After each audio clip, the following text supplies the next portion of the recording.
كشفت مصادر رياضية أن بعثة المنتخب البرازيلي التي من المرتقب أن تحل غدا بمدينة طنجة استعدادا للمباراة الودية ضد المنتخب المغربي بملعب ابن بطوطة في 25 مارس قد حدد مكان إقامتها في مدينة البوغاز.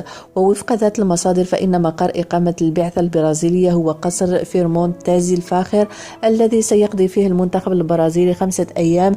وتجدر الإشارة إلى أن المنتخب البرازيلي سيجري عددا من التدريب في طنجة قبل انطلاق المباراة الودية في 25 مارس الجاري. ويتوقع أن تشهد المباراة حضورا جماهيريا كبيرا بناء على السرعة الفائقة التي نفذت بها التذاكر.